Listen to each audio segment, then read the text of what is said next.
রায়চৌধুরীর জন্ম 17 অক্টোবর 1902 সালে। পুঁথিগত যোগ্যতা মাত্র প্রাথমিক স্তরে। পরবর্তীকালে গীতিকার, সুরকার তথা কালীর সাধক ভবা পাগলা নামে পরিচিত হন। ভবার হরবোলা মন্দির ট্রাস্টের উদ্যোগে দক্ষিণেশ্বর মন্দিরের নাটমঞ্চে আয়োজিত হয়েছিল ভবা পাগলা মহাসম্মেলন। সঙ্গীতের মাধ্যমে ও কথায় প্রয়াত সাধক ভবা পাগলাকে শ্রদ্ধা জানালেন হরবোলা মন্দির ট্রাস্টের ভক্তরা। অধ্যাপক অনিমেষ শাস্ত্রী তার বক্তব্যে ভবা পাগলার কথা শোনালেন। তাদের মধ্যে পড়াশোনা কম, গেরুয়া is the main thing, is earn the money. যাই হোক, আমাদের একটা সিস্টেম তৈরি করা উচিত সংগঠিতভাবে। আমাদের শাস্ত্রগুলোকে পড়ানো হবে, ওয়ার্কশপে সবাই জয়েন করবে।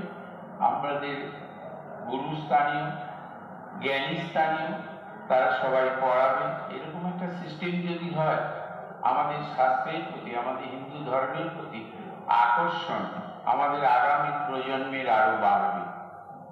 আচার্য গোপাল ক্ষেত্রী জানালেন, গত ৩৯ বছর ধরে আমরা ভবা পাগলার গান প্রচার করার জন্য পৃথিবীর সর্বাধিক সঙ্গীতের রচয়িতা, কিন্তু তিনি বলতেন খবরে গেলে গোবরে গেলাম, নিজে প্রচার বিমুখ ছিলেন, তার প্রচার চাইতেন না।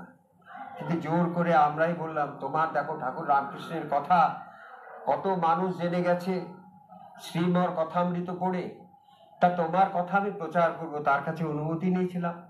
সেই থেকে এই দক্ষিণেশ্বরের মতন পবিত্র স্থানে, যেখান থেকে সর্বধর্ম সমন্বয়ের কথা ঠাকুর রামকৃষ্ণ এই নাট মন্দির থেকে সারা বিশ্বে ছড়িয়ে গেছে, এই নাট মন্দিরটাকে কেন জানি না ছোটবেলা থেকেই মা বাবার সঙ্গে আসতাম। এই মন্দির, এই প্রতিটি মন্দিরের ইট প্রস্তর আমাকে টেনে রাখে।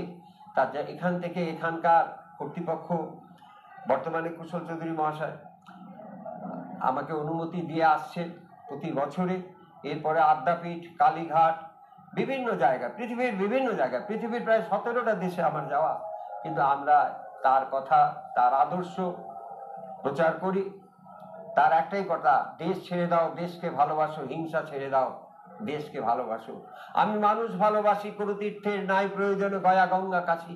কোনো তীর্থে যেতে হবে না, মানুষকে যদি ভালোবাসতে পারো, সে ও পায় মন রেখো, উপায়ের ভাবনা তিনি করে দেবেন। তোমরা লগ্ন দেখে পুজো করো, লগ্ন কখন হয়? মন যখন মগ্ন হয়। মায়ের কাছে সকল সমান, কিবা হিন্দু কি মুসলমান।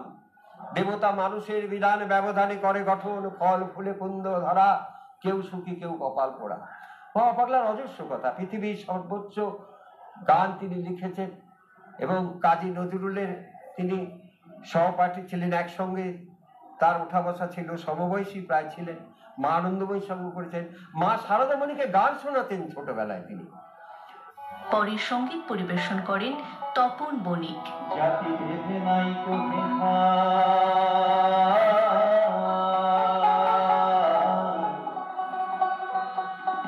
জাতি ভেদে নাই কো মায়ের আমার এই তো খেলা।